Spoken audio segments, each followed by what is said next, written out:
que se disponibilizou a vir à nossa escola, estar connosco nesta manhã.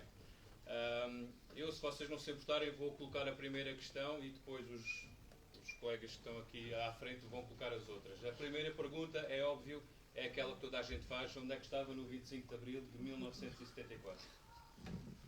No dia... Bom, cumprimento a todos, mas vamos direto ao assunto. No dia 25 de Abril de manhã, eu tinha combinado com um camarada meu, que hoje é médico, o Raul César Sá, tínhamos combinado tirar um copiógrafo. Vocês, presumo que a maioria de vocês já não sabe o que é um copiógrafo. O copiógrafo era uma coisa que permitia fazer panfletos. Era uma máquina com um stencil e que permitia tirar folhas em papel até 2.500 exemplares. E era a coisa mais preciosa que existia para combater a ditadura. E era também, ao mesmo tempo, a coisa que a PIDE mais queria apanhar eram os copiógrafos. E então nós estávamos em vésperas do 1º de Maio e queríamos proteger o copiógrafo. E para isso tínhamos que o tirar de um sítio onde a gente não tinha a certeza que ele estava bem protegido para um sítio onde ele estava mais protegido. E esse meu camarada, companheiro, amigo, companheiro e camarada, que é a fórmula que é para caber toda a gente, chegou-me e disse-me: está a haver um golpe do Caúza da Riaga, porque na altura falava-se também da possibilidade de haver um golpe de extrema-direita. Mas não sabíamos. E então pegámos no carro, eu andava escondido, portanto também não podia aparecer assim a público, e então pegámos num carro e metemos nos arredores do Porto, numa espécie de pequeno bosque, uma pequena floresta, para tentar perceber o que era com a rádio. E depois, a uma dada altura, começámos a achar que aquilo muito provavelmente não era um golpe de Caúça. Isto passa-se no Porto, é diferente. E depois queríamos saber exatamente o que é que estava a passar. Então viemos até ao centro do Porto, e no centro do Porto havia um jornal chamado Comércio do Porto, na Avenida dos Aliados, que é mesmo o centro do Porto. E esse jornal costumava ter um placar com notícias. E nós reparámos que havia uma pequena multidão à volta do placar a ler um papel muito pequenino. E esse papel muito pequenino dizia: 10.000 pessoas revoltaram-se em Matosinhos, o que não é verdade. Eram aquelas coisas, havia um grupo de extrema-esquerda, deve ter posto 10.000 pessoas revoltaram-se em Matosinhos. A gente sabia que não era possível que isso acontecesse, mas percebemos o que era o 25 de Abril pela circunstância do papel não ter sido arrancado. Pequenas coisas. Em condições normais, esse papel não demorava 5 minutos no sítio onde estava. E já tinha passado 1 hora e ele continuava lá. Isso significava que tudo tinha mudado. Bom, a partir dessa altura começámos a ter mais informação. Havia recolher obrigatório, como puderam ver aqui no filme, mas esses nossos amigos, nós tínhamos muitos amigos, companheiros e camaradas na Faculdade de Medicina, e precisávamos trabalhar, ou seja, fazer papéis, comunicados, pintar paredes, aquelas coisas. E eles arranjaram-nos uns estimulantes que, enfim, deram para trabalhar 3 dias a seguir, sem dormir. Ao fim de 3 dias estava tudo meio doido, mas durante 3 dias violámos o recolher obrigatório, fizemos inscrições nas paredes, participámos no assalto à PIDE no Porto, e, portanto, este foi o meu 25 de Abril, o dia mais importante da minha vida. Obrigado. Por uma razão muito simples. Há uma coisa que felizmente vocês não têm que sentir. É que nesse dia à tarde mudou tudo. Quer dizer, a gente sabia, é uma coisa que não tem muitas vezes, a gente sabia que mudou tudo. Porque a ditadura demorou 48 anos. 48 anos. Houve pessoas que nasceram e morreram sem nunca terem conhecido um dia de liberdade. Sem nunca terem lido um jornal que não fosse à censura. E, portanto, como devem imaginar, quem tinha atividade política, isto era uma coisa inesperada, muito inesperada, porque, na realidade, as pessoas podiam ter alguma noção de que havia agitação entre os militares, mas ninguém verdadeiramente contava que aquilo acontecesse. E particularmente para os rapazes, era diferente para o caso das raparigas, a vida deles, se eram politicamente motivados, a vida deles tinha um limite, que era decidir se ou iam para a tropa ou decidir se fugiam da tropa. De alguma maneira era o meu caso. E, portanto, aquilo marcava um limite para a nossa vida. E isso, evidentemente, acabou nesse dia também. Acabou tudo nesse dia. Ter que andar escondido, ter que não poder falar livremente, poder escrever o que nos apetecesse. Eu tive 2 livros proibidos e vários artigos censurados. Portanto, eu sei muito bem como era a censura. E, portanto, todo esse mundo, podia haver muita perturbação, podia haver muito tumulto, como é evidente que ia acontecer. 48 anos é tempo demais para as coisas se passarem pacificamente. Não, nada, passaram-se muito pacificamente para aquilo que era a duração da ditadura, pelo menos em Portugal. Em África foi diferente. Em África morreram milhares de pessoas. Quando as pessoas dizem que foi uma revolução pacífica ou a ditadura era pacífica, é uma treta. Porque há milhares de pessoas que morreram em África, não propriamente em Portugal. Os assassinatos políticos foram muito poucos e alguns deles resultado de escaramuças e, portanto, isso, pelo contrário, a tortura era generalizada. As prisões sem regras eram generalizadas. As buscas às casas não tinham qualquer espécie de regra. Eu sei isso pela minha própria experiência. E, portanto, aquele mundo... Quando nós podemos ver o primeiro jornal, que foi o República, que aparece, aliás, aqui de passagem. O República, que era um jornal que se publicava em Lisboa, principalmente, em baixo tinha esta seguinte frase: este jornal não foi à Comissão de Censura. Eu imagino a felicidade dos jornalistas. É que esta pequena frase dizia tudo. Este jornal não foi à Comissão de Censura. Os jornais tinham que mandar as provas à Comissão de Censura, e a Comissão de Censura aprovava as provas e só depois é que podiam sair. Claro que havia truques. Eu termino só com um truque para perceberem depois mais adiante. Algum de vocês ouviu falar do grande cantor Acés Osnofa? O grande cantor Acés Osnofa era frequente, havia frequentes artigos sobre ele, por exemplo, no Diário de Lisboa, um suplemento chamado o grande baladeiro Acés Osnofa e tal. Acés Osnofa é Zeca Afonso ao contrário. Portanto, o que é que se fazia? Mudava-se o nome. Como o nome era proibido de aparecer, Zeca Afonso não podia aparecer, virou-se o nome ao contrário e passou o grande cantor Acés Osnofa. Portanto, havia vários truques e várias coisas deste género. Era um mundo sombrio, claustrofóbico, muito duro. É evidente que a maioria das pessoas não tinha a ação política, mas o mais significativo do 25 de Abril, eu sei que está aqui numa pergunta, é a cara das pessoas. Vejam fotografias destes primeiros dias. Não é no filme, as fotografias. E vão ver a sensação de alívio de milhares e milhares e milhares de pessoas. No Porto, em Lisboa, no Barreiro, em Évora, em Chamusca, na Belgã, em todos os sítios. É olhando para essas fotografias, numa fase ainda muito cedo, os slogans são muito rudimentares. A gente percebe que ainda não há, os partidos políticos não têm controle sobre esse tipo de reações. Há uma enorme alegria e um enorme alívio. E isso quem o viveu nunca mais esquece. Muito obrigado. Muito obrigado. Podem começar a fazer as perguntas. Portanto, por turma, por favor. Bom dia.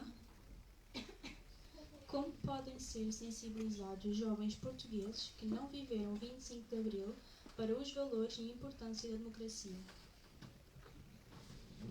Há várias coisas que é bom. Em primeiro lugar, é importante conhecer a história. Para vocês já é história. Para pessoas como eu não é história. É vida. Mas para vocês é história. É preciso conhecer a história. E ao mesmo tempo perceber nessa história que não é a mesma coisa viver em liberdade e viver numa ditadura.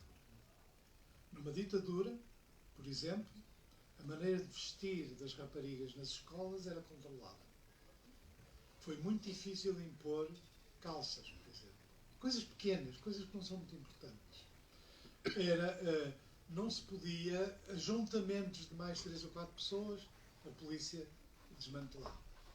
Nas universidades e nas escolas, eu sei que há aqui uma pergunta sobre as escolas, eu, por exemplo, que fiz filosofia, a filosofia e a história acabavam antes da Revolução Francesa. Portanto, a gente estudava tudo até à Revolução Francesa. Chegava à Revolução Francesa, a história tornava-se subversiva. Não era apenas a Revolução Russa e não era apenas o comunismo. Não, era a própria experiência da construção da democracia. Havia muitas coisas que vocês não podiam ver. No Porto, a uma dada altura, o Cinema Batalha, que é um dos cinemas mais importantes do Porto, tinha uma fila enorme de pessoas, antes do 25 de Abril. Porquê é que estava uma fila enorme de pessoas para ver um filme? Esse filme é um filme secundário, sem importância nenhuma, chamado A Piscina, com Alain Delon e a Romy Schneider. Só que tinha uma coisa, a Romy Schneider saía da piscina sem a parte de cima do fato de banho durante 15 segundos.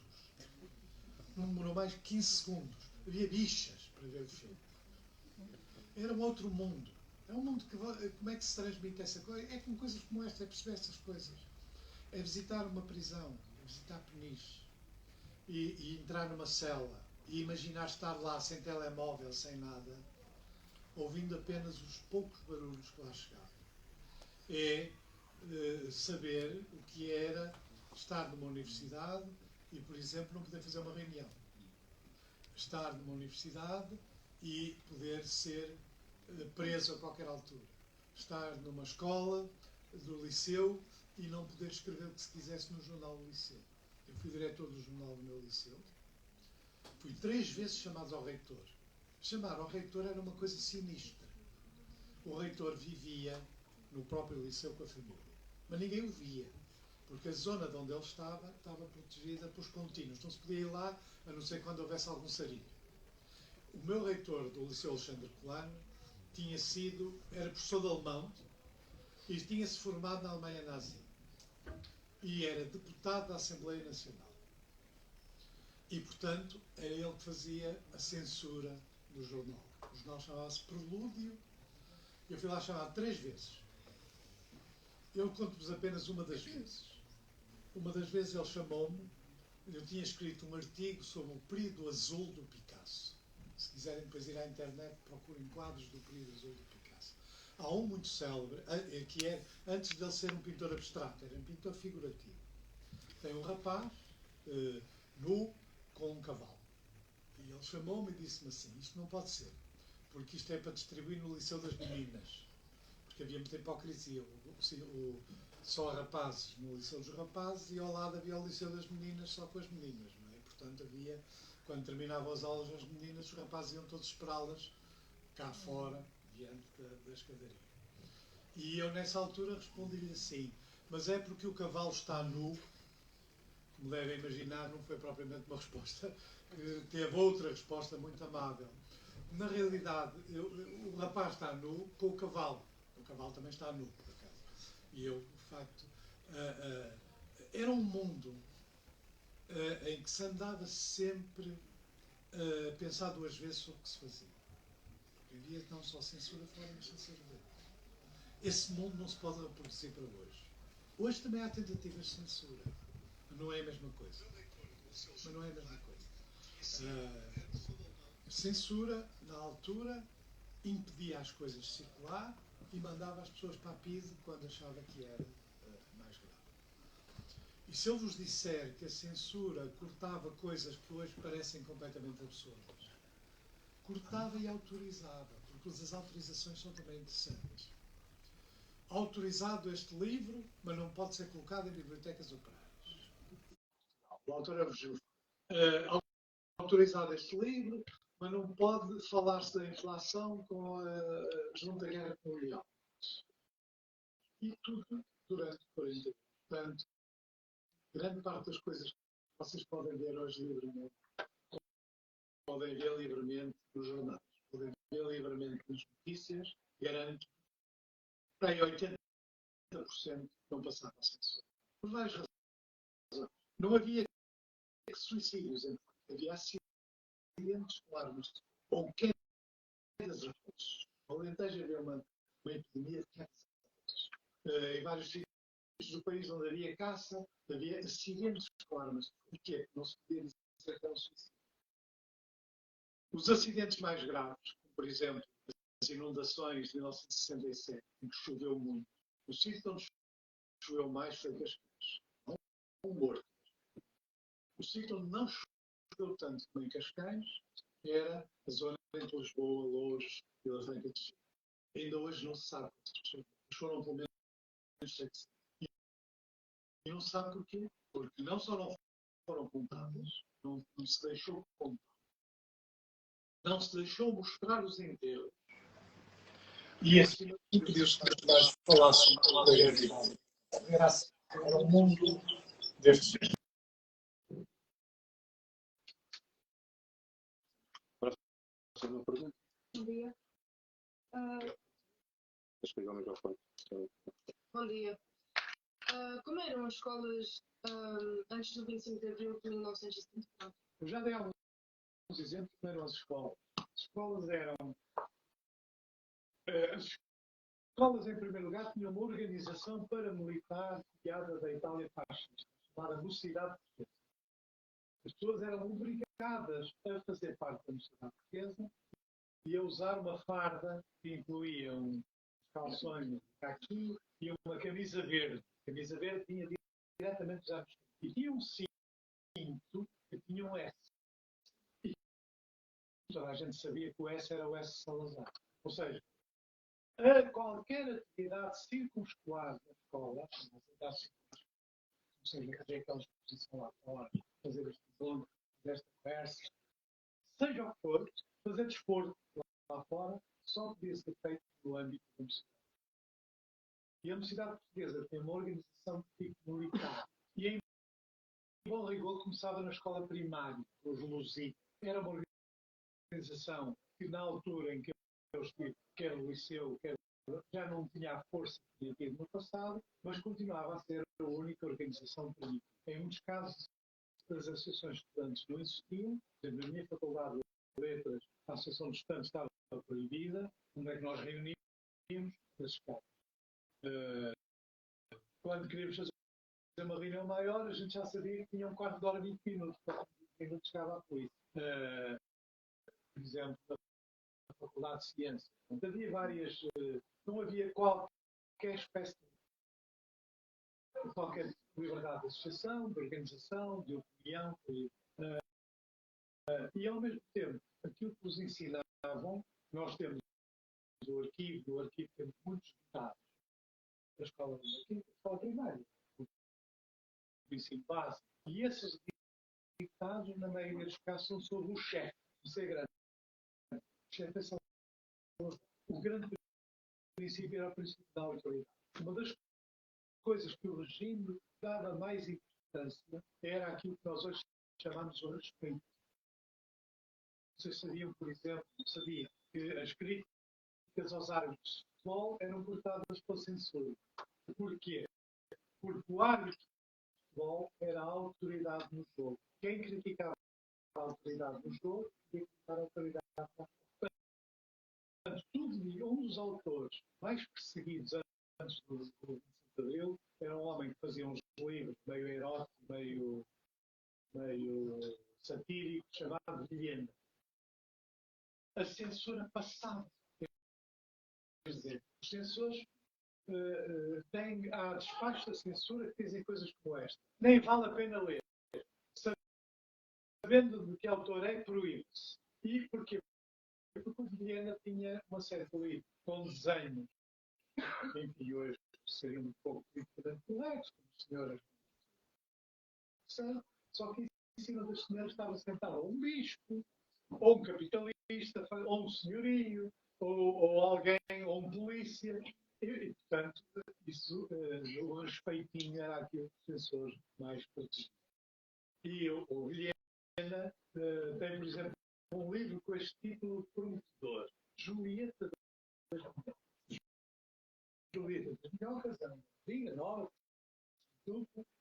O problema do livro não foi ela ser prostituta, é que há uma relação no livro entre a Julieta das Minhocas e o bairro da Lapa em que ela cresceu. E isso era subversivo da sua cabeça. Tudo que podia perturbar as consciências, perturbar as opiniões, era proibido. 48 anos. 48. Não são 10 anos. Mais do que o Franklin, mais do que o Hitler na Alemanha, mais do que o Mussolini. O único país em que a censura durou mais tempo que Portugal foi a União Soviética. Mesmo os países do leste tiveram censura a partir de 1945, não tiveram nada parecido em sempre muito menos tempo. Até a Turquia, menos 48. Então uma pessoa se passava. E aquilo embrenhava-se. E nas escolas ainda era pior, porque as pessoas eram suspensas, eram expulsas e eram presas. Isso principalmente na universidade, menos no liceu, mas no liceu havia também muitas medidas. Por exemplo, um conjunto de rapazes que faziam parte do movimento associativo de ensino inicial, em vésperas de 25 de abril, foram presos e a primeira coisa que fizeram raparam-nos o cabelo. Havia vários mecanismos de humilhação. Não era fácil. E depois havia torturado. Uma coisa que é importante para perceberem o que é o 25 de abril é mostrar que não era uma sessão de está mais, principalmente a tortura. Que aparece aqui uma parte. Os espancamentos também existiam, principalmente quando as pessoas resistiam à tortura do sono e sentavam-se ou punham-se a dormir, levavam. Tive que evitar sinais físicos. Quando a família fosse visitar, não encontrasse sinais. Bom, mais. Sou um falador integrado. Ainda bem. Como ficaram as pessoas psicologicamente após a Revolução dos Cromos? Felizes, em primeiro lugar, e depois complicados. É assim, felizes. Claro que houve alguns que não ficaram felizes, ficaram muito infelizes até. Esmagadora maioria. E depois aquilo foi tumultuoso e, portanto, depois aí foi mais complexo. Houve muitas esperanças que se realizaram, houve muitas coisas que se fizeram que feriram as pessoas, houve gente que pela primeira vez pôde gozar a liberdade, mas houve gente que viu a sua vida destruída. A maioria dos reformados que eram de arte. Portanto, nós estamos perante o processo da revolução. Isto começou como um golpe militar. A parte ficcional não dá bem a ideia. Isto começa com um golpe militar que, a partir do momento em que as pessoas vêm para a rua, se transforma numa revolução. Ou seja, ao fim da manhã, a princípio da tarde, já era outra coisa. E uma revolução é sempre um acontecimento calma. Há sempre quem perde e há sempre quem ganha. No caso do 25 de Abril, o que nós ganhamos tem um valor infinitamente superior àquilo que alguns liberdade. A liberdade é anterior à democracia. A democracia não começa no dia 25. Ela dura vários anos a estabilizar, mas nasce da liberdade. Com bom rigor, só na década de 80 é que nós temos um regime. Portanto, psicologicamente complicado, a certa altura, mas em primeiro lugar. Vejam a cara das pessoas. Não engano. É aquelas coisas que não enganam. Pessoas comuns. Nós estamos agora a fazer uma exposição no Barreiro, e o grande painel que vai ficar na casa não vai ser uma fotografia de boa.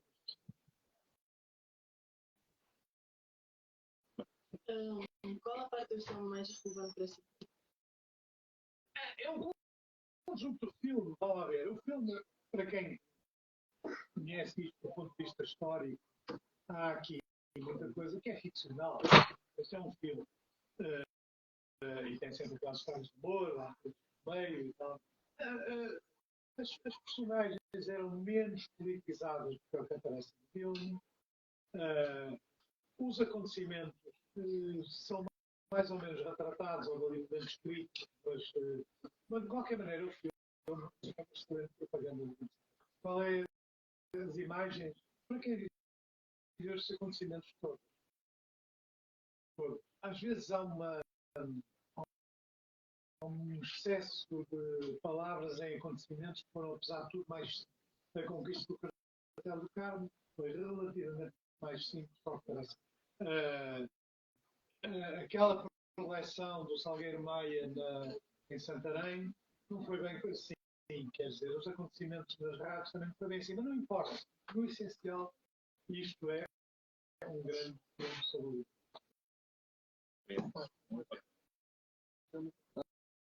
como era o direito de voto antes da Revolução de 25 anos? Não era. Não. Não era.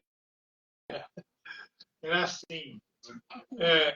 Durante muito tempo, as mulheres, vamos fazer os 48 anos da ditadura. Durante muito tempo, as mulheres não votavam. Os homens votavam porque eram chefes de família, mas para votar era preciso as pessoas inscreverem-se no recenseamento. Não era um direito natural.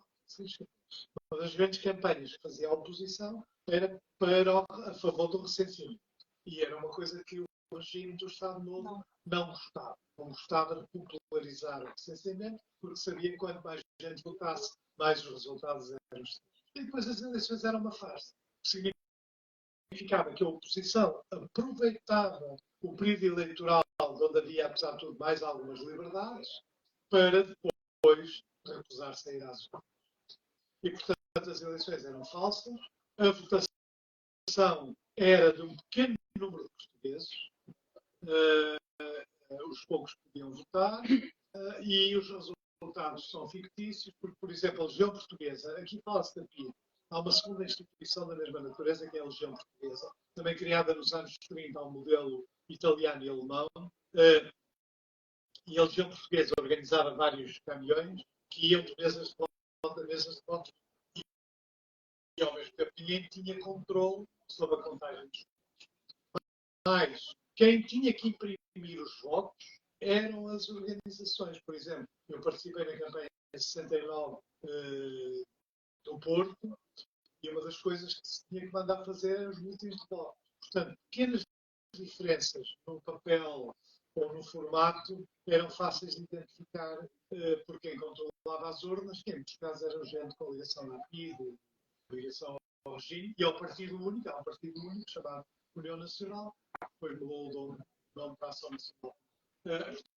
Portanto, como era votar, era não votar. Mesmo que se fosse lá pôr o papel, coisa que pouca gente. Mais. O que alimentou a ditadura durante os 48 anos da sua vigência? Força. Força e o exército. A ditadura caiu pelo mesmo instrumento que a manteve durante 48 anos. A essência da força da ditadura é um golpe militar, em 1976, e o grande poder do Salazar era um poder que dependia estritamente do papel dos militares. E várias tentativas revolucionárias foram feitas com os militares, falharam todas, e na realidade o derrubo do regime vem de dentro. A força nunca foi a opinião pública.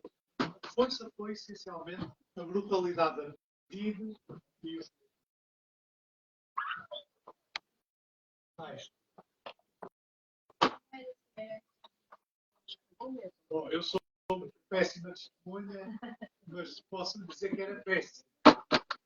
Eu quer dizer, os esquerdistas, aquele homem que aparece ali, que faz parte de um movimento ficcional, é uma tentativa de falar o NRPP na história.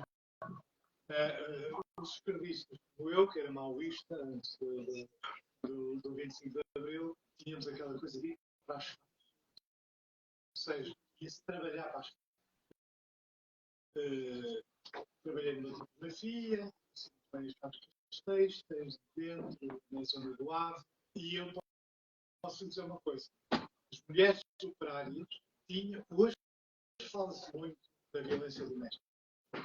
fala-se muito do assédio sexual. Isso é a regra. É a regra. As operárias têxteis, por exemplo, que eu conheci relativamente bem, saíam da fábrica a correr para ir para casa para tratar dos filhos e os maridos tratavam-nas. E na fábrica, quem tiver poder, usava. Então, era um mundo, hoje ainda continua a haver todas essas mãos, na altura a censura em que ia com as polícias. Portanto, os profissionais não funcionavam, as polícias não ligavam. Entre homem e mulher não se mete mulher. Isso significava que, em grande parte, as mulheres eram vítimas e vítimas. As condições de trabalho eram péssimas. Por exemplo, as conserveiras, há uma série de depoimentos de conserveiras péssimas. As condições de trabalho, porque eles tinham que estar a cortar o peixe, tinham que trabalhar com sal, que se ligava às mãos, tinham que trabalhar rapidamente. A condição feminina, particularmente as pessoas mais pobres, era. Nem se compara. Hoje é má. Hoje é má. Na altura, muito pior. O que acha que ainda não mudou ainda nestes 50 anos após o 25 de Abril para as mulheres, por exemplo? Isso que eu estou a dizer, a maioria destas coisas ainda existe. Repare no seguinte, por exemplo, quando foi dos anos da Troika, quem é que nas zonas têxteis, que eu conheço um bocado melhor, quem é que nas zonas têxteis era despedida? Não eram os homens. Essas mulheres saíam da fábrica, não tinham salário, não eram operários, iam para quê? Para as zonas de casa. E quer se queira, quer não, ser dona de casa, ser operário, ser dona de casa, é um retrocesso civilizacional muito considerável. Eu não estou a dizer que os maridos não ficassem com o ordenado. Não quer dizer que as mulheres não pudessem, mas em todos os sítios que isso aconteceu, o que é que deixou de ser frequentado? Cabeleireiro. Compras de roupa mesmo barata. As mulheres, ao passarem da condição de operários para donas de casa e ao deixarem de ter salário, perdem uma dignidade própria para se tornarem as pessoas que fazem o jantar para o marido e cuidam dos. E isso ainda hoje existe. Já sem esta condição. Acha que seria possível haver uma nova ditadura em Portugal? Se sim, porquê? E como é que essa ditadura seria? A resposta é sim. Por uma razão. A democracia é o mais frágil de todos os regimes. Todos os outros regimes são mais fortes que a democracia. A democracia é contra a natureza, é contra a natura. A natureza é os homens comerem-se os outros. Alimentar.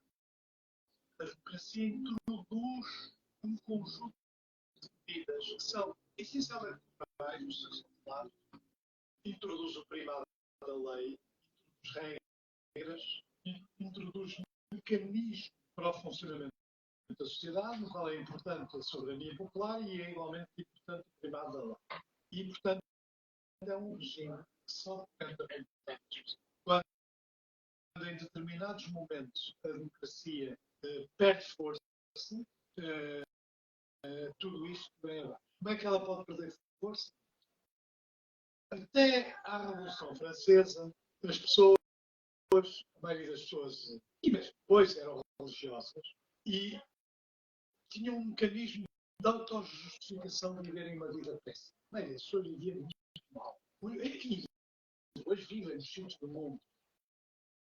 Mas tinham esta ideia, bom, a Terra é uma terra onde nós estamos em provação, portanto, não é líquido que a gente tenha que viver melhor, o que conta é o paraíso celeste. Na Terra não há paraíso celeste. Sendo a democracia é exatamente o contrário. A democracia não trata do paraíso celeste, trata de criar condições para que as pessoas não vivam no paraíso terrestre, mas vivam razoavelmente, o que não é fácil. Portanto, quando as pessoas começam a viver pior, a grande força da democracia é melhorar o bem-estar, que não é só económico, bem-estar é as pessoas poderem ter tempo livre, é as pessoas poderem ler e ver e escrever o que querem, é as pessoas poderem não serem sujeitas à arbitrariedade.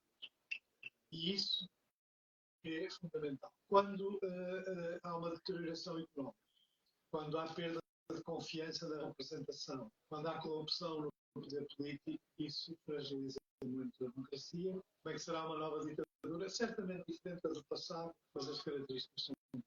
Se olharmos com atenção para os Estados Unidos, um dos países em que a democracia está em maior risco, nós temos um candidato a presidente que quer ser ditador por um dia. O que é que significa ser ditador? Significa vingança. E esse dia é o dia que, sem lei, se vai vingar dos seus adversários. E é um homem que não se coíbe de ameaçar as pessoas com a pena de morte. Não se coíbe de ameaçar com a prisão ou com a expulsão dos lugares. E quando nas escolas do sul dos Estados Unidos se começa a proibir livros das bibliotecas, quando professores tidos como sendo de esquerda começam a ser expulsos das universidades, como falar de escravatura nos Estados do Sul tornou-se uma coisa perigosa para qualquer carreira académica ou qualquer carreira escolar, estes mecanismos não são. Hoje, nos Estados Unidos do Sul, quem diga que a Guerra Civil Americana na década de 60 do século XIX foi feita por causa da escravatura, corre o risco de ser posto para rua. Tem que dizer que foi por causa dos direitos sociais. Mais.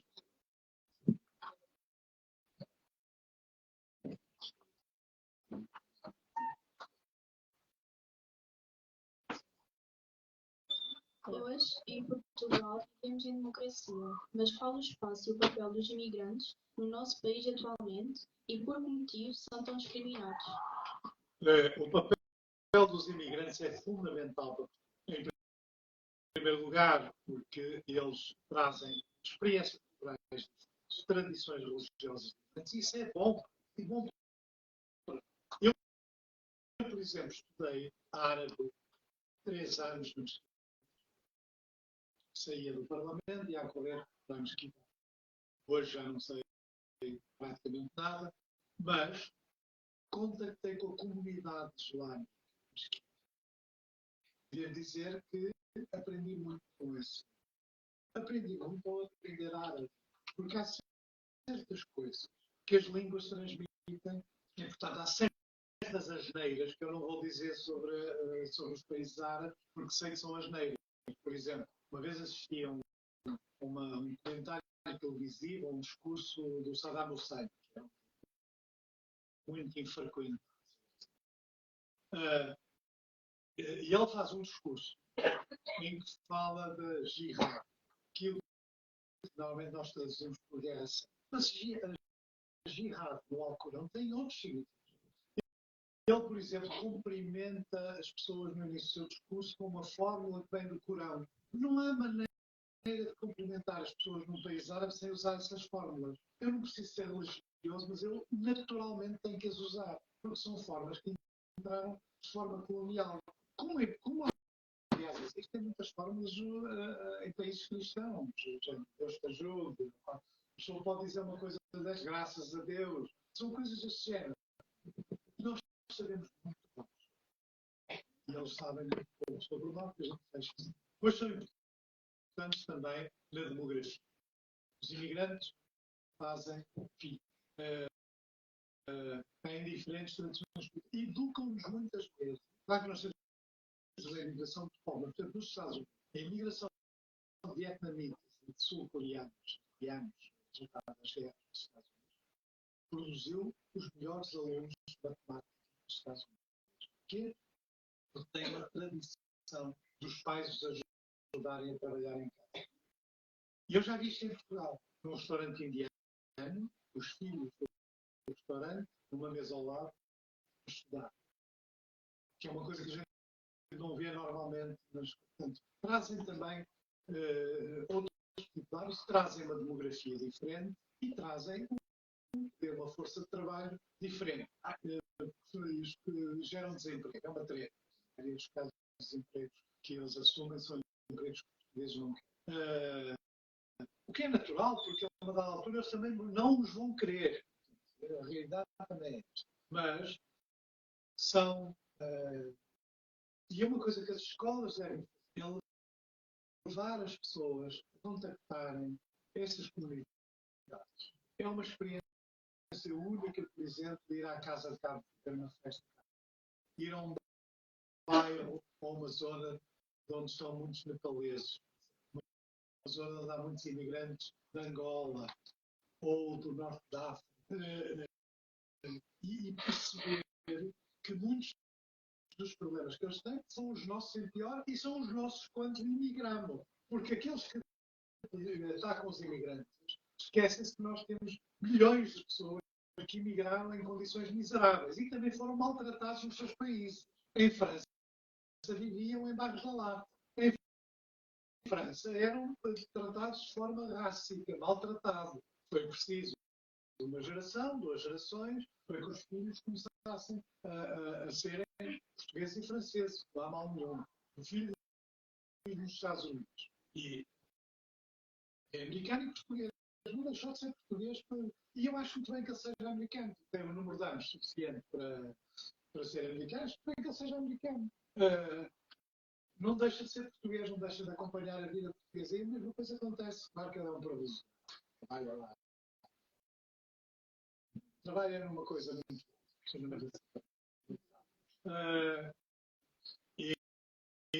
Portanto, há todo um conjunto de experiências, mas há muitos portugueses dos Estados Unidos que não trabalham em coisas tão boas. Muitos, por exemplo, imigrantes açorianos, trabalhavam na pesca na Califórnia. Muitos portugueses dos anos 20 e 30 trabalhavam nas fábricas têxteis de New York. Muitos em New Jersey, muitas daquelas coisas, que a comunidade portuguesa não é propriamente a mais rica dos Estados Unidos e é sujeita também a discriminação. Menos nos Estados Unidos do que em alguns países da Europa. Os franceses são cínicos. Deve-se dizer isso. Ok. Quais foram as suas piores memórias sobre a ditadura? Vou-vos contar uma história que é inteiramente verdadeira. E que é daquelas coisas que quem as vive percebe o que se passa. No Porto havia uns autocarros, meios elétricos, autocarros, a troleca. E eu ia, numa altura em que já escondidos, chamamos assim, ia num desses trolecar e começou a haver um conflito entre um passageiro e um motorista. Isso é uma história completamente terrível. Aqueles conflitos que acontecem, a maioria das pessoas era a favor do condutor. Porque esse passageiro queria que ele parasse num sítio, não era uma paragem, o condutor disse não paro, e a maioria das pessoas protestavam contra o passageiro. Uma dada altura, o passageiro tirou o crachá da vida. Era a gente da prendeu o motorista. Mas sabem o que é mais impressionante? Toda a gente que estava a protestar não o viu. Porquê? Medo. Isto foi talvez a minha experiência. E depois tive outras do mesmo género, uma vez em Chaves. Nós tínhamos que conhecer as fronteiras. Nós, militantes mais ativos, porque era preciso levar pessoas para passarem a fronteira. Passarem a fronteira, com o passaporte, e haver vários sítios da fronteira. Nós fomos ver um sítio, eu e mais uns amigos meus, amigos de companhias de camarada, a pretexto de levar um de nós que ia dar aulas num colégio em Bragança, íamos em pretexto, e resolvemos ir reconhecer a fronteira para ver quais eram os sítios em que não havia. O problema da travessia da fronteira entre Portugal e Espanha era complicada porque havia polícia política de um lado e do outro, que era a PIDE, que era a Polícia de Fronteiras, e o outro lado era a Guarda Civil, que também tinha relações com a Polícia Política. Nós andámos a ver vários sítios da fronteira, que não serviam, e um bocadinho abaixo de Rio do Noro, que é uma aldeia que tem 2 nomes, Rio do Noro e Rio do Nhor, parte é portuguesa, parte é espanhola, encontramos uma terra chamada Guadramil, onde era fácil dizer que se podia passar a fronteira à vontade porque havia imigrantes com a maleta em cima a passar e, portanto, era só ir atrás. era o nosso, acabou por ser o nosso sítio passado. Mas à ida para lá, nós chegámos a chave bastante tarde e queríamos comer, não havia nada aberto. E fomos a um tasco que estava aberto. E estávamos a comer no tasco e de repente entrou um homem, o tipo do tasco sabia quem era, o filho fez uma pergunta do género o que é que ele quer, ele deu-lhe uma vegetal para ele se calar. E o homem prendeu. Prendeu-nos porquê? Eles explicaram depois. Foi uma prisão de uma noite. Nada especial, depois do dia seguinte, não havia nada, foram ao carro, não encontraram nada. Porquê? Porque pessoas que parecem de boa condição, ou seja, ricos, não vão comer um tasco.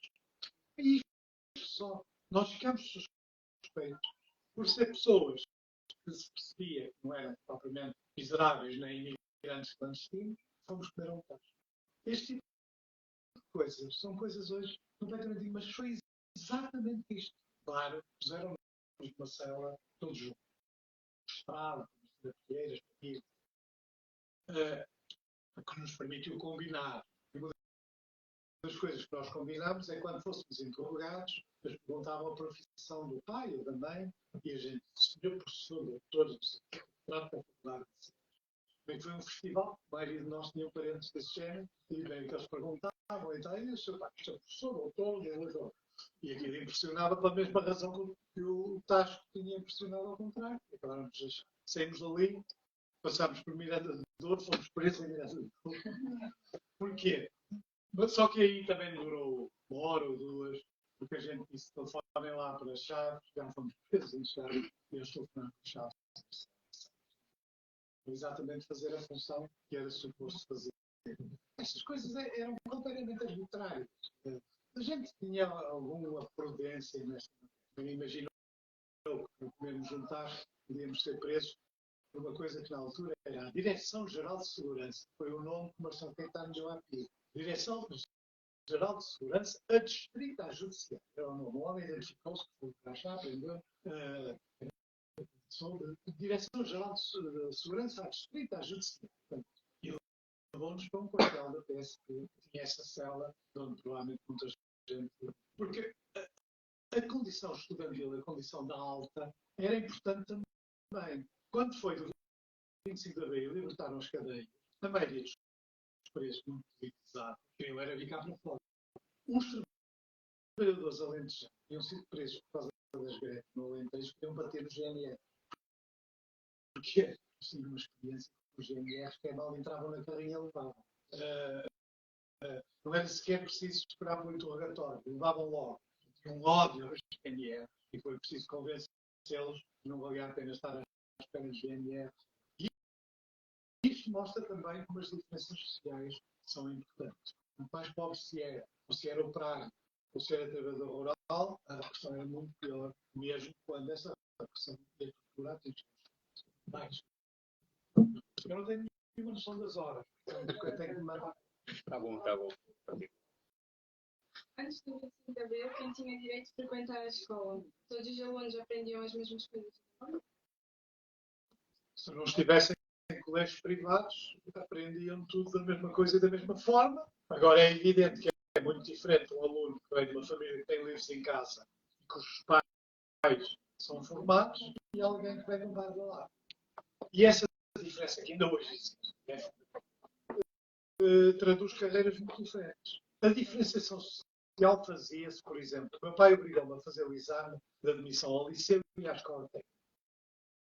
Porque o meu pai foi professor da escola técnica e achava que era obrigatório também fazer a escola técnica, era de onde se preparavam os professores, os eletricistas, os mecânicos, os técnicos de desenho, e ele obrigou-me a fazer os dois, com a ideia de que se fizesse aquele inteiro, não há problema nenhum em ser. Também era um caso especial. Mas a diferença entre os que aprendiam umas coisas e aprendiam outras era esta. É que, de um modo geral, quem ia para uma escola técnica tinha cursos de natureza diferente de quem ia para um liceu. O liceu tinha um curso de humanidades, porque era para passar para a universidade para ser doutor. Atenção que estamos a falar de um período em que um grande inquérito realizado na década de 60 mostrou que 4% dos estudantes universitários eram oriundos camponeses, trabalhadores rurais e 4%. Estamos a falar de uma escola. Mais.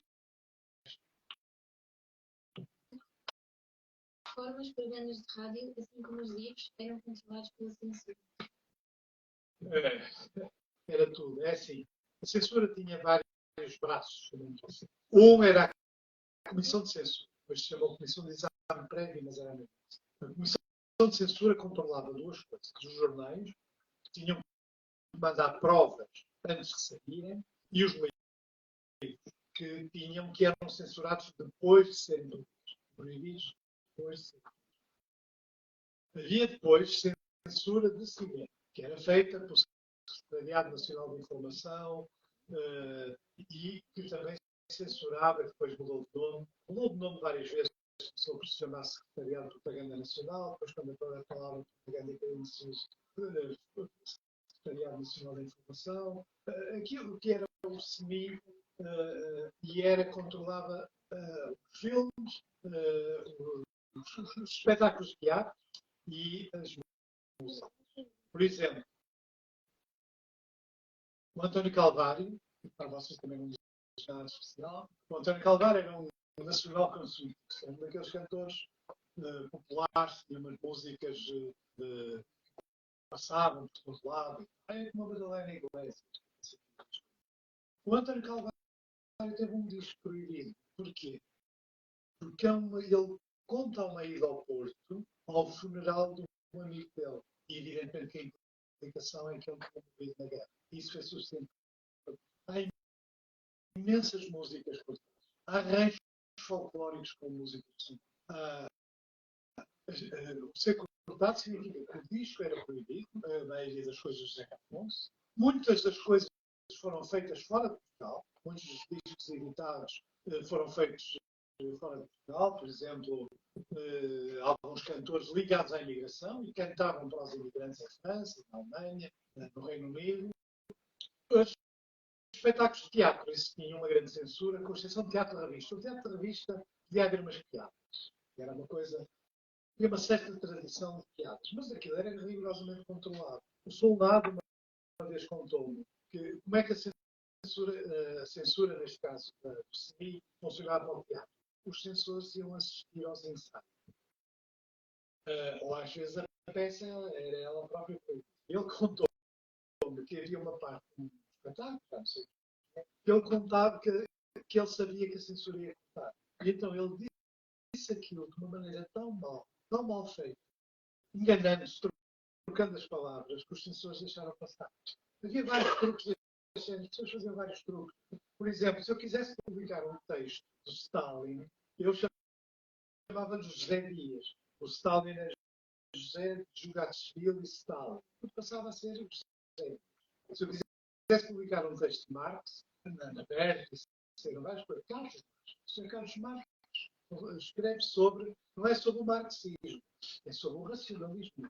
Se eu quisesse publicar um texto do Lenin, o Lenin era identificado com o Ulyanov, importante autor e tal, porque ele era o Ulyanov, do nome Lenin e Stalin são pseudónimos. Ou então o autor do materialismo e biocriticismo, que é uma filosofia que o Lenin escreveu, ninguém conhecia. E aquilo passava. Portanto, havia muitos truques, era como a César Jorge, havia vários truques. O Engels, Friedrich Engels, era o seu Frederico Ribeiro. Portanto, e a Maria Bento da Costa fez um dos textos mais interessantes que num livro que foi proibido, que era um texto sobre os censores. Os censores também são trabalhadores. Também sofrem o custo de ida. Ou seja, cortou os consoantes.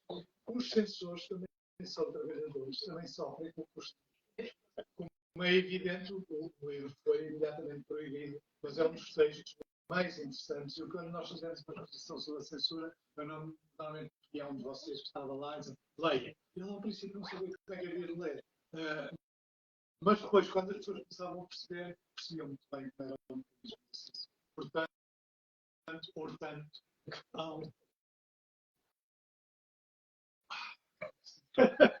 Arroz testem muito. Portanto, não protestem muito.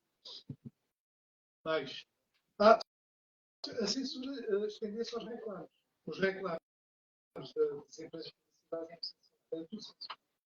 Em perigos, há perigos de maior censura e perigos de menor censura. Mas, aproveitem. Até às 6 da manhã para estar com Considera que a democracia atual vai conseguir mudar a vida dos cidadãos no futuro? Considero. Uma coisa eu lhe garanto, a ditadura não o faz. A ditadura, eu li, nós temos um bom arquivo no arquivo efêmera, temos um bom arquivo da ciência. Portanto, eu sei o que é que foi censurado. Desde os anos 30. E tudo que era notícias de miséria, de fome, de violência, de assédio sexual, de pedofilia, só que não me chamavam de pedofilia, era tudo. E sei mais, sei que os com mais poder, os homens que trabalhavam, que eram donos das grandes empresas, Sacor, UF, as grandes empresas tinham uma vida riquíssima. E praticamente não eram tocados pela lei. A única vez que foram tocados pela lei é nos chamados Valet Rose. Valet Rose é um escândalo da fase final do regime que aliás, motivou, entre outras coisas, o exílio do Mário Soares, em que um conjunto de pessoas com nomes, condes, marqueses e gente grada do regime, frequentavam um bordel, uma casa de meninas com que tinha menores. E isso criou um escândalo e era impossível de parar e, portanto, ainda houve um processo. Ou seja, quem tinha poder, riqueza e dinheiro, de um modo geral, podia fazer. E como havia controle político dos salários, não podia haver greves, qualquer protesto numa fábrica, a primeira medida que era imediatamente aplicada era o despido. Era preciso ter muita coragem para fazer isso. E a prisão. Em muitos casos, o despedimento era quase automático. Os subversivos. Havia várias empresas que tinham contratos com a PIDE para a PIDE ajudá-los a controlar os seus funcionários, as grandes empresas. E isso significa que, na verdade, Portugal chega ao fim de 48 anos com uma das maiores taxas de analfabetismo da Europa, semelhante a de muitos países, com uma altíssima taxa de mortalidade infantil, pior do que alguns países há. Ora, a mortalidade infantil é uma das melhores maneiras de a gente perceber as condições de vida da população. E muitas outras coisas. Bairros da Lata, Lisboa estava cheia de bairros da Lata. Milhões de portugueses fugiram clandestinamente para emigrar. Em África morriam muitos africanos e muitos portugueses.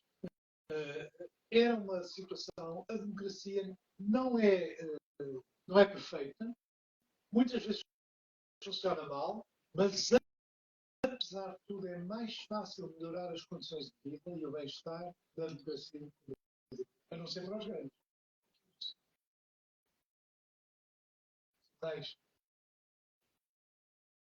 Que impacto teve o 25 de Abril de 1964 na sua vida?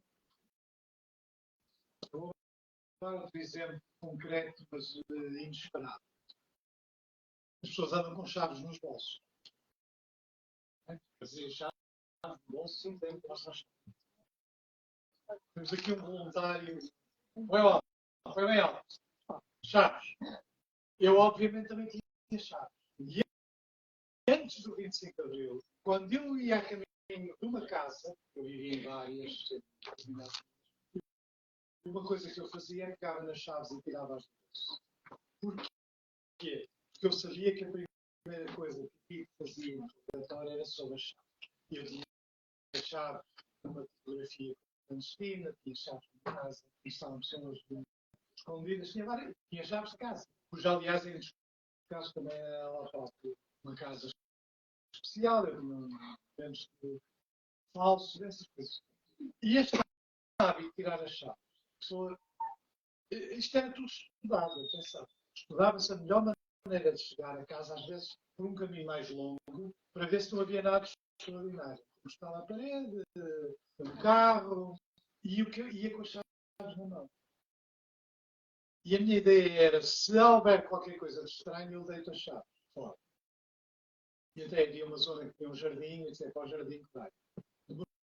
Demorou anos de eu perder o hábito de tirar as chaves antes de chegar. Portanto, uma das coisas que mudou depois de 25 de Abril foi que eu não preciso andar com as chaves na mão. Mudaram muito mais. Este é um exemplo da vida cotidiana das coisas. E muita gente não gosta de ser armar velho combatente, nem nada dessas coisas. Muita gente sofreu muito mais. Mas eu, durante muito tempo, agora sou conhecido por causa da televisão, eu sentava-me num café e não sei se eu tinha como os budistas um terceiro olho. O que é certo é que se alguém estivesse atento ao que eu fazia, eu dava para lá. Uma vez entrevistei um quadro do PC com uma longa experiência de Cristina, Dias Lourenço, e ele marcou um encontro num café, na casa do Alentejo, a casa do Alentejo estava fechada, e na altura estávamos os dois incomodados. Porque estava um tipo atento. Isto, quer dizer, não era aquilo, era um tipo qualquer que estava atento, ou porque eu conhecia a ele, ou porque eu conhecia a mim, na altura eu não era muito conhecido, portanto provavelmente era ele, aquilo incomodava, de tal maneira que já mudou o café. Isto, para aí 10 anos depois do 25 de Abril, atenção, é logo a seguir. Estas coisas mudam. Quando havia uma manifestação, eu saía de casa com bilhete de identidade, mais nada, e com roupa azul. Porquê roupa azul? Porque as carrinhas de água não eram da água. As carrinhas da polícia, para contrariar as manifestações, eles deitavam azul de metileno, que é um corante, e a água ficava azul. Qual era a intenção? Era que a gente ficasse manchado de azul e saísse da zona da manifestação aqui e depois prendia os que tinham. A gente já ia azul. Havia imensos truques, táticas e processos. Depois às vezes são um bocado difíceis de... Eu e alguns amigos meus no Arquivo Efêmero, por exemplo, somos excelentes a cobrir manifestações. Mesmo aquelas com grande pancadaria, como os coelhos amarelos em França, todo lado. Porquê? Mas a gente tinha experiência, já sabia que há certas coisas que não se podem fazer. Nós no Arquivo Efêmero temos uma coleção de granadas de gás lacrimogéneo, gás, que caíram à frente. Uma anterior ao 25 de Abril, que se salvou, neste caso caiu, eu peguei nela e era fundamental, que estava fundo, era tirar aos polícias. Às tantas eu vi que ela tinha uma inscrição que era material fornecido pelos Estados Unidos. Portanto, era mais importante mantê-la para tirá-la aos polícias, que aquilo comprometeu o imperialismo americano. Eu guardei, está lá.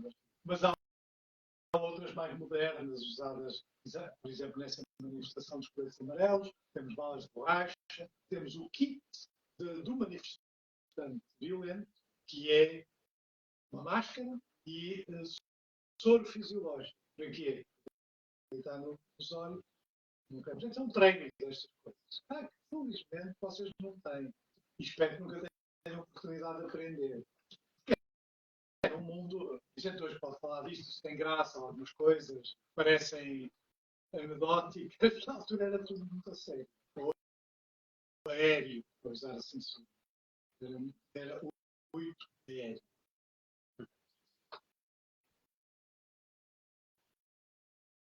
Mais. Como foram recebidos os combatentes do ultramar? Os combatentes do ultramar, na maioria, eram do MFA.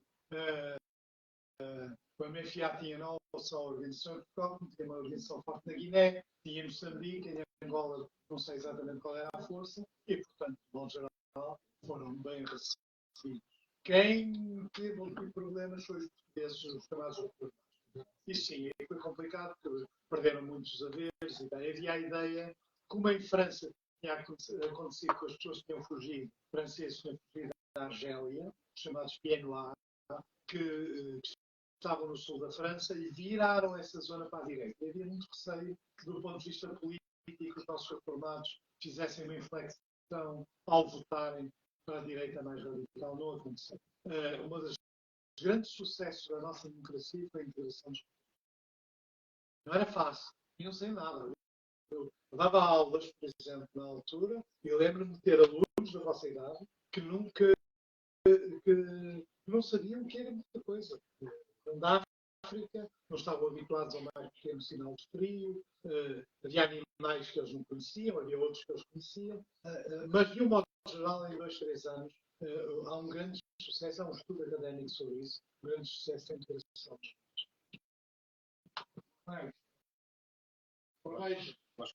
Se acabaram as perguntas, entretanto, vou perguntar se alguém do público quer fazer alguma pergunta diretamente ao doutor, algum professor, seja por aí, algum aluno.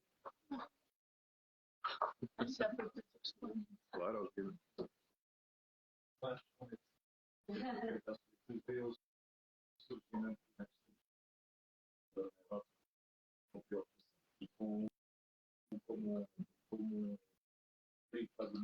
Sim.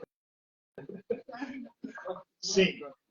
Eles são de natureza diferente, embora tenham todas as características comuns. Por exemplo, um dos mais radicalizados e mais perigosos é o Vox, em Espanha, porque a Espanha é um país não só de uma tradição muito violenta, nem de perto nem de longe semelhante a tal, nem de perto nem de longe da França.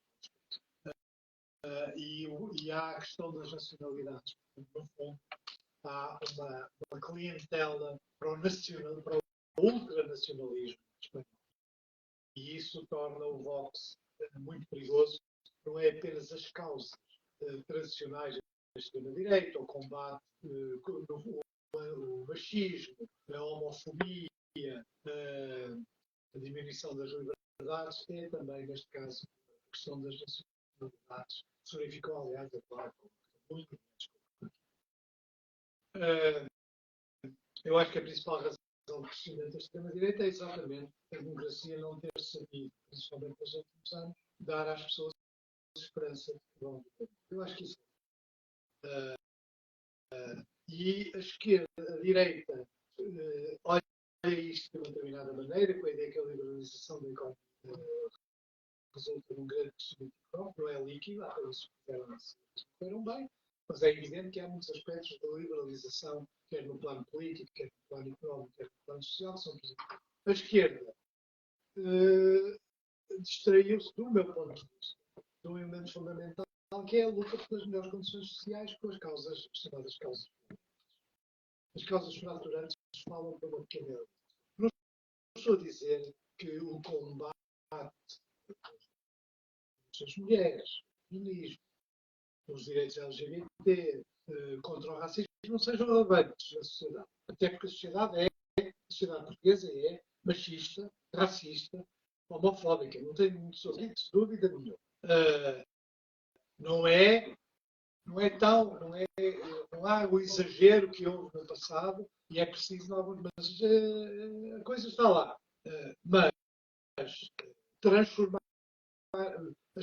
Como é que as pessoas deixam de ser racistas? Como é que as pessoas, com exceção de uma pequena minoria, é quando se melhoram as condições de vida das populações da raça negra, das populações imigrantes que são do Nepal ou que têm diferentes maneiras. Mas esse combate é difícil. Porque, por exemplo, a condição feminina no Islão é muito complicada. Esse combate tem também um papel que a maioria das democracias europeias não tem sabido.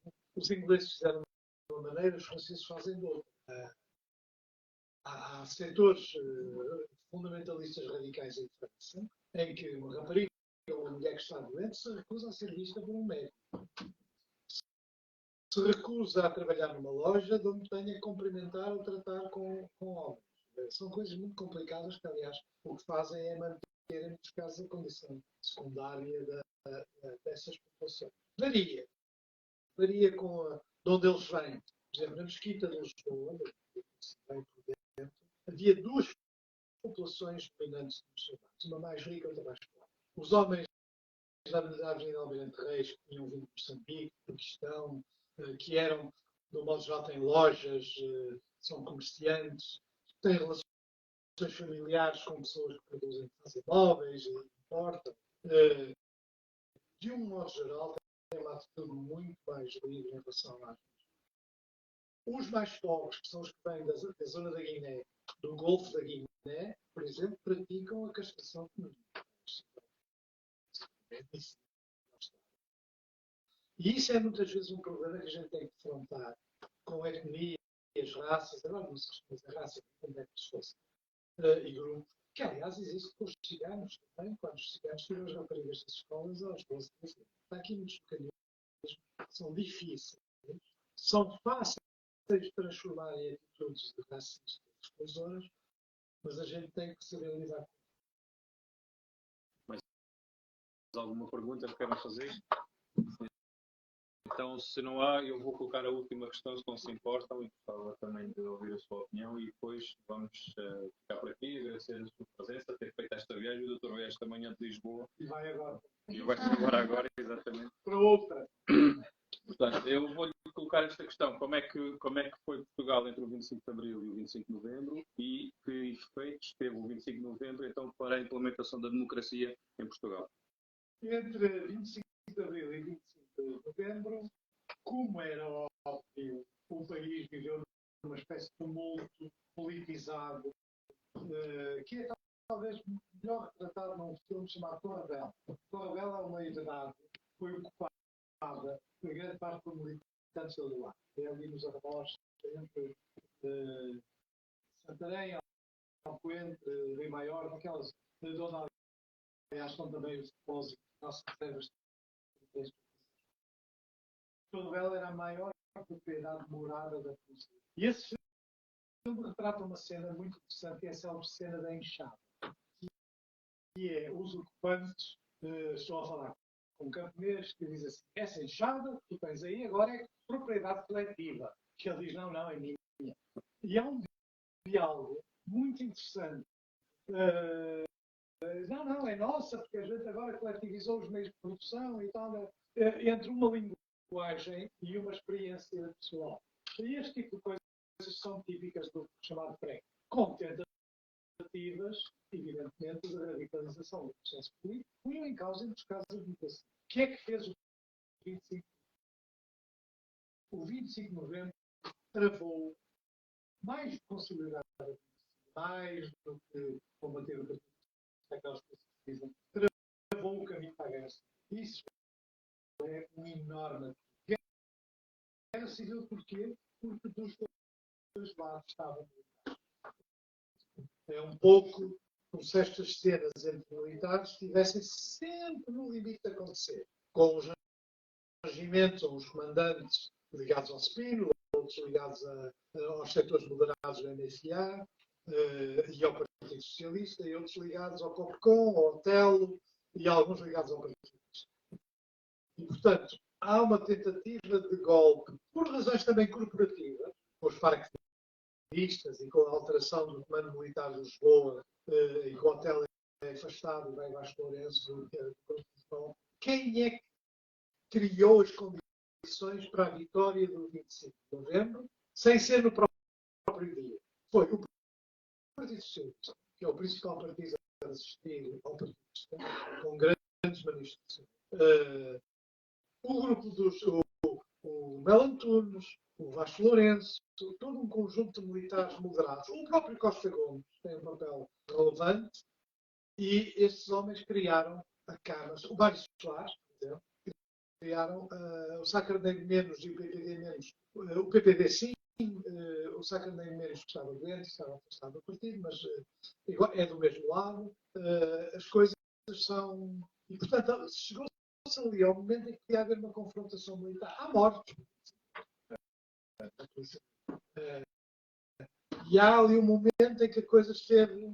E o facto de se ter travado, que é a grande vitória, de facto, impediu o caminho para a guerra civil.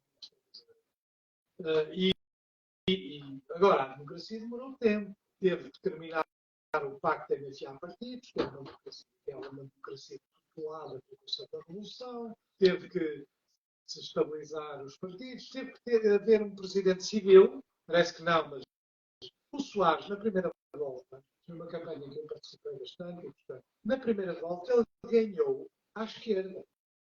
ele confronta o Freitas do Amaral da segunda volta, que era, apesar de tudo, uma coisa mais simples, do ponto de vista. Mas na primeira ganhou a Pinta Silva e ganhou o Salgado Zenho. Quem eram os apoiantes do Salgado Zenho? Os dianistas do TRD, que queriam uma espécie de socialismo militar.